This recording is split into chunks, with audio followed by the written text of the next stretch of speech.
তো এই ভিডিওটাতে তোমাদের দেখো কোষে দেখি 1.2 যে অঙ্কগুলো দেওয়া আছে সেই অঙ্কগুলো কিন্তু আমরা এখানে করব। ঠিক আমি বেসিক ধারণা তোমাদের করাতে চাইছি যাতে করে তোমরা সংখ্যা দেখে মোটামুটি চিনতে পারো যে সেটা মূলদ না অমূলদ। এছাড়া যে সমস্ত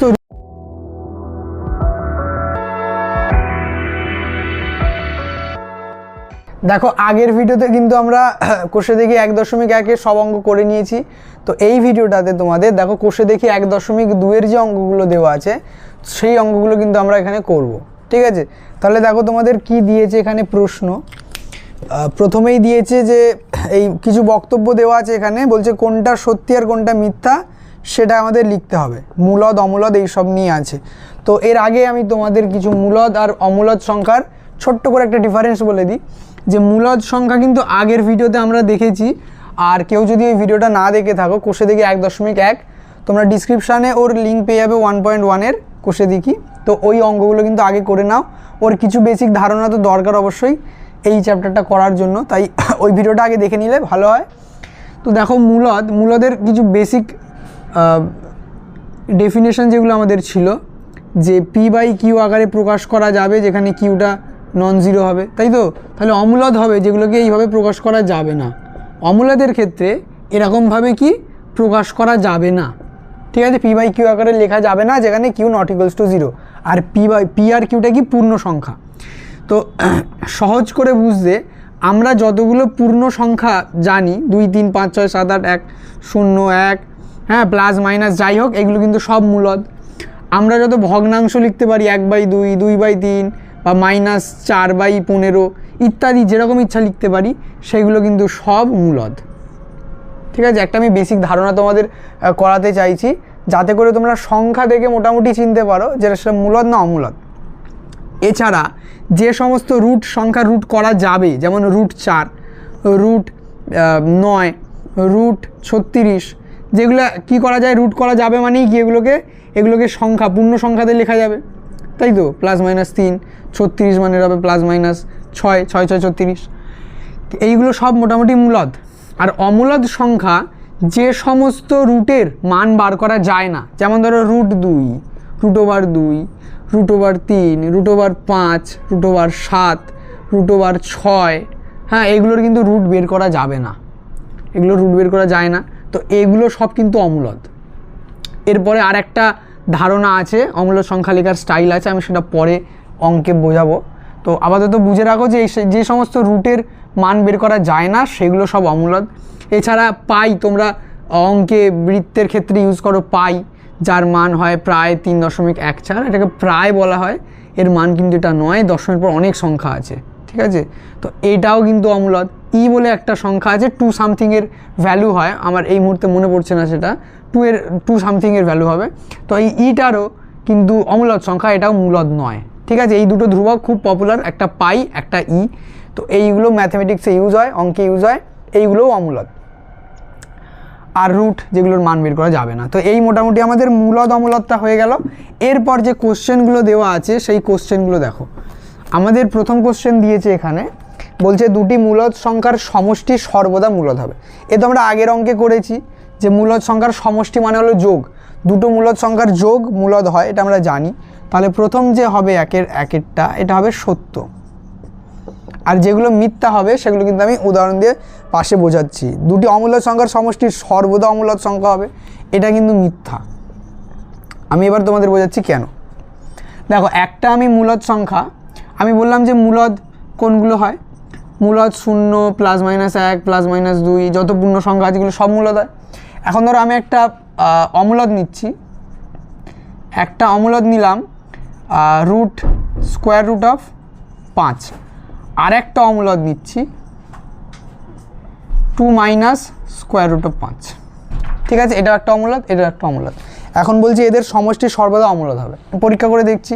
তাহলে এই √5 এটার সাথে যোগ করছি এই 2 - √5, তো এই দুটোকে যোগ করলে আমার এই √5 আর -√5 কেটে যাচ্ছে, তাহলে পড়ে থাকছে 2, যেটা কিন্তু একটা কি হয়ে গেল, একটা হয়ে গেল মূলদ। তাহলে দুটো অমূলদ সংখ্যা আমি যোগ করলাম, এই যোগফলটা হয়ে গেল মূলদ। ঠিক আছে, অমূলদও হয় কিন্তু এখানে দেখা যাচ্ছে মূলদও হয়, কিন্তু এখানে তো বলেছে সর্বদা অমূলদ হবে। দুটি অমূলদ সংখ্যার যোগফল সর্বদা অমূলদ হবে, কিন্তু আমার তো দুটো অমূলদ সংখ্যার যোগফল মূলদ হলো। তার মানে এটা হয়ে গেল মিথ্যা 2-এর দাগেরটা।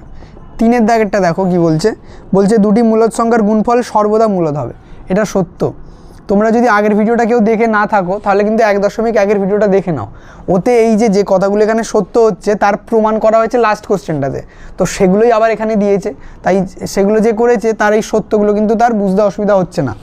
তোমাদের যারা দেখোনি তাদের একটু অসুবিধা হতে পারে যে কেন এগুলো সত্য হবে, তো ওই এক্সপ্লেনেশনটা ব্যাখ্যাটা কিন্তু আগের অঙ্কের লাস্ট কোশ্চেনটাতে দেওয়া আছে, ওটা একটু তোমরা দেখে নাও। 4 নম্বরটা দেখো কি আছে, বলছে দুটি অমূলদ সংখ্যার গুণফল সর্বদাই মূলদ হবে। এটাও ভুল। দুটি অমূলদ সংখ্যার গুণফল, এ যেমন যোগফল দেখলাম যে মূলদ হতে পারে, তেমনি এখানে বলছে যে দুটি অমূলদ যদি নিই তাহলে সেটা সবসময় গুণফলটা মূলদ হয়ে যাবে। দেখো এখানে এটা অমূলদ,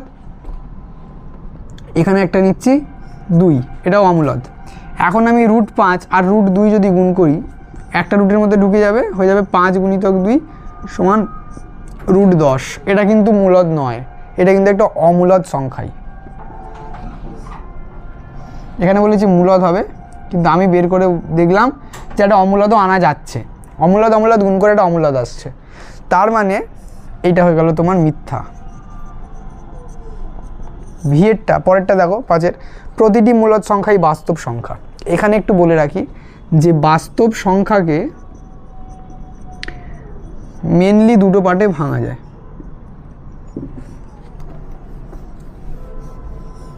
বাস্তব সংখ্যাকে মেনলি দুটো পার্টে ভাঙা যায়, একটা হলো মূলদ আর একটা হলো অমূলদ।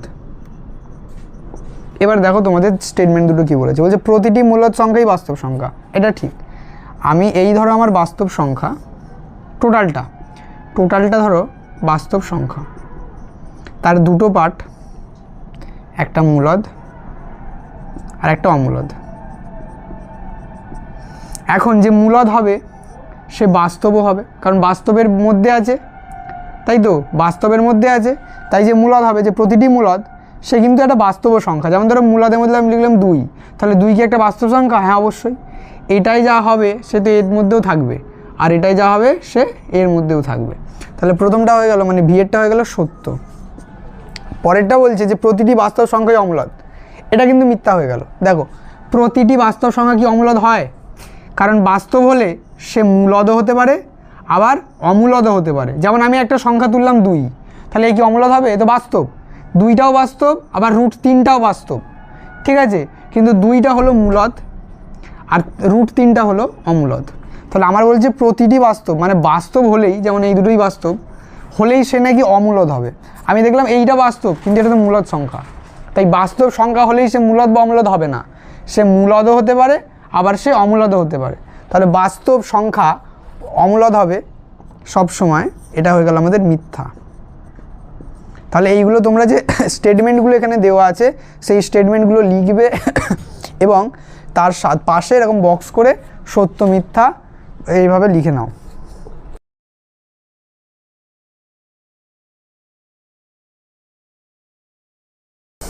আচ্ছা, এর পরবর্তী অঙ্কটা দেখো তাহলে তোমরা। 2-এর দাগের অঙ্কটা দেখো কি বলেছে, অমূলদ সংখ্যা বলতে কি বুঝি। তাহলে মূলদের আমাদের যা ডেফিনেশন ছিল এখানে খালি ওইটাই পাল্টাবে, যে যাকে p/q আকারে লেখা যেত তাকে বলতাম মূলদ। অমূলদ হবে যাকে লেখা যাবে না, ঠিক আছে। যে বাস্তব সংখ্যাকে বা যেসব বাস্তব সংখ্যাদের p/q আকারে লেখা যাবে না বা প্রকাশ করা যাবে না, একই রকম কথা, যেখানে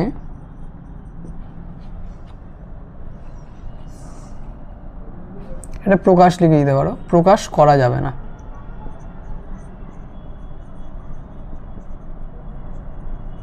প্রকাশ করা যাবে না, যেখানে পি ও কিউ পূর্ণ সংখ্যা এবং কিউ নট ইকুয়ালস টু 0।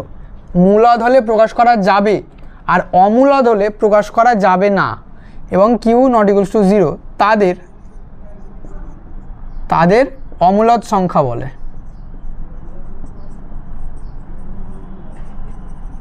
অমূলদ সংখ্যা বলে। যেমন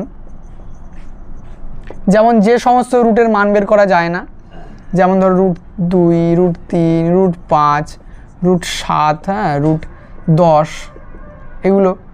এছাড়া তোমার বললাম যেটা পাই এগুলো খুব পপুলার ধ্রুবক, ম্যাথমেটিক্স ইউজ হয়। তো এইগুলো কিন্তু তোমার অমূলদ সংখ্যা।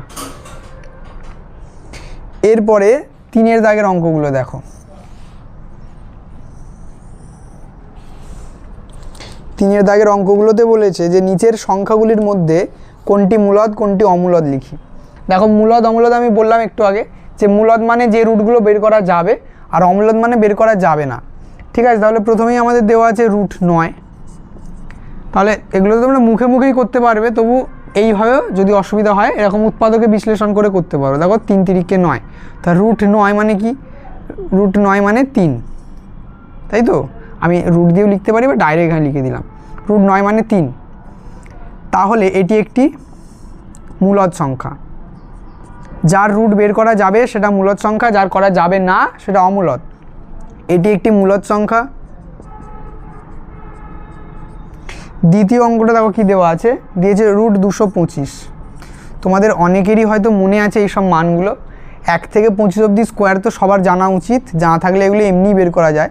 তবু আমি ক্যালকুলেশন করে একটু বুঝিয়ে দিচ্ছি। দেখো 225 5 দিয়ে যাচ্ছি, 5 × 4 = 20, 5 × 4 = 20, 5 × 5 = 25, ফের 5 দিয়ে গেলে 5 × 9 = 45, 3 দিয়ে গেলে 3 × 3 = 9, তাই তো? তাহলে রুটের মধ্যে দেখো 2টো 5 আর 2টো 3, 2টো 5-এর জন্য একটা 5 আর 2টো 3-এর জন্য একটা 3 বেরোবে, 3 × 5 = 15। তোমাদের যদি মনে থাকে তো এরপরে ডাইরেক্ট এই লাইনটাও করতে পারো, মানটা যদি মনে থাকে। তাহলে এটা কী হয়ে গেল? রুট করা গেল এটার। অতএব এটি একটি মূলদ সংখ্যা হলো। 3 নম্বরটা দেখো কি বলছে। 3 নম্বরটা দেওয়া আছে √7। √7 তো ভাঙা যাবেই না, এটা তো একটা মৌলিক সংখ্যা, এর রুট করা যাবে না। অতএব এটি একটি অমূলদ সংখ্যা। এটি একটি অমূলদ সংখ্যা। এর পরেরটা দেখো 4 দাগের অঙ্কটা দেখো, দেওয়া আছে √50। √50, 50 মানে কত? 5, 5 × 10 = 50 আর 5 × 2 = 10। তাহলে 5 × 5 × 2। তাহলে আমাদের নিয়ম কি রুটের, যে দুটো থাকলে একটা বেরোবে, মানে দুটো 5-এর জন্য একটা 5 বেরোলো, কিন্তু এই 2টা বেচারা বেরোতে পারলো না। তাহলে যেহেতু বেরোতে পারলো না, এই রুটটা উঠলো না, তার মানে এটা একটা রুটই হয়ে আছে কিন্তু। ঠিক আছে, এই টোটালটা রুট সংখ্যাই হয়ে আছে, এটা একটা অমূলদ হয়ে গেল, কারণ এই √2টা কি? √2টা অমূলদ। তাহলে এটি একটি অমূলদ সংখ্যা, যার রুটটা একটা পূর্ণ সংখ্যা বেরোবে পুরোপুরি, সেটাই মূলদ। আর যার এরকম রুটই হয়ে থাকবে, এটাও কিন্তু একটা অমূলদ সংখ্যা। এটি একটি অমূলদ। পরেরটা দেখো V5-এরটা, এখানে দেওয়া আছে 100, √100। এটা তো তোমরা জানো 10 × 10 = 100। তাহলে √100টা হয়ে যাবে 10, তাই তো? 10-এর স্কোয়ার কত? 100, 10 × 10 = 100, তার হয়ে গেল 10। তাহলে এটি একটি মূলদ সংখ্যা।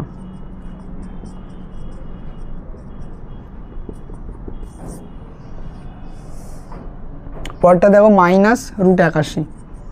তাহলে -√81 কত হবে? 9 × 9 = 81, হয়ে গেল 9। তাহলে এটি একটি মূলদ সংখ্যা।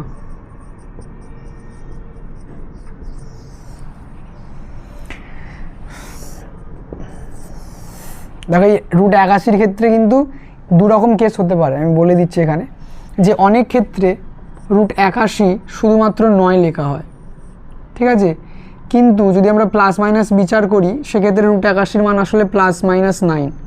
সেক্ষেত্রে তোমার এটা -9 না হয়ে +-9 হবে। কিন্তু যাই হোক না কেন, এটা সবসময় একটা মূলদ হবে, কারণ এই রুটটার ভ্যালু বার করছি।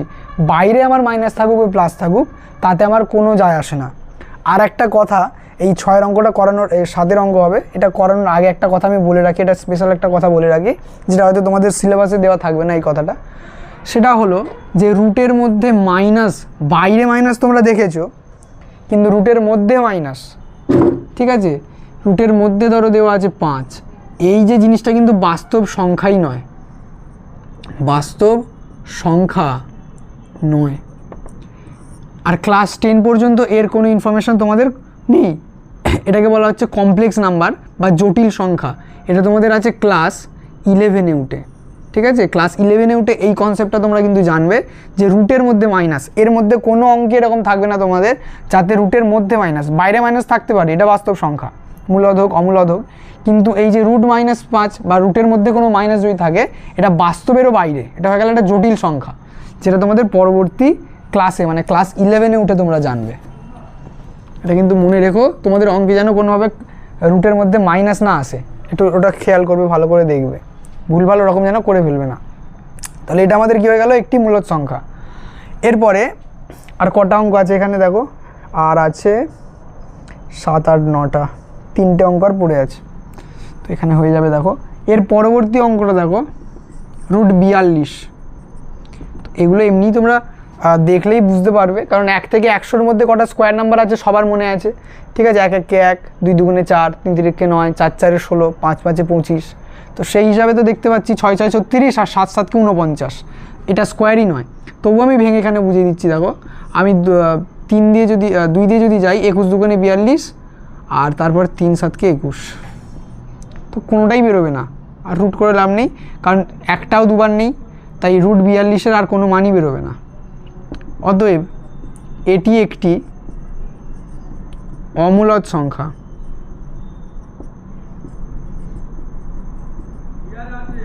এরপরে 8,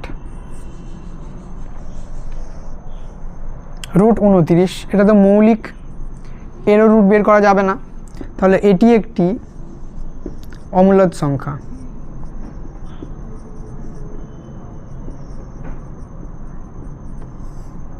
এরপর ix,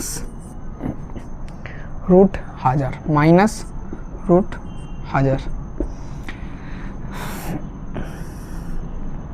রুট 1000 হলে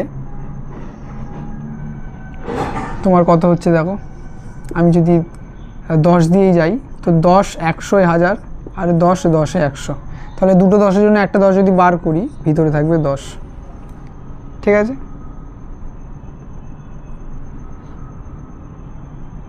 তাহলে এটাও কি হলো, এটাও একটা অম্লদ হয়ে গেল। তো এটি একটি অম্লদ সংখ্যা, ঠিক আছে? তাহলে এই ওপরেরটা তোমাদের আগেই হয়ে গেছে, এই 3-এর অঙ্কগুলো তোমরা তাহলে করে নাও।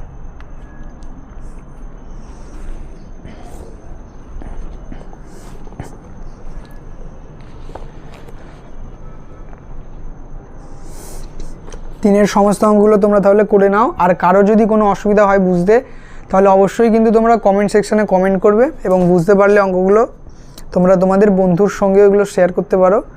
দেখো এরপরে যে অঙ্কগুলো দেওয়া আছে সংখ্যা রেখায় স্থাপন, সেগুলো তোমাদের আমি বোর্ডে এখন করাতে পারছি না, সেগুলো খাতায় করাতে হবে, আমি তার জন্য একটা আলাদা ভিডিও করব। এগুলো কিন্তু ওই জ্যামিতির অঙ্কের মতো, ঠিক আছে? সম্পাদ্য যেরকম হয়, এই অঙ্কগুলো অনেকটা ওই রকম, পেন্সিল কম্পাস, পেন্সিল স্কেল, এইগুলো ব্যবহার করে এই রুট 5 রুট 3 যে অঙ্কগুলো আছে 4 5 6-এর দাগের, সেই অঙ্কগুলো করতে হবে। তাহলে এই অঙ্কগুলো পরের ভিডিওতে থাকবে। তো এই ভিডিওতে আপাতত এই কোষে দেখি 1.2-এর 1 2 ও 3-এর দাগের অঙ্কগুলো রইল। তো এর পরবর্তী ভিডিওতে আমরা ওই অঙ্কগুলো এবং পরবর্তী যে কোষে দেখি 1.3 আছে সেই অঙ্কগুলো দেখব।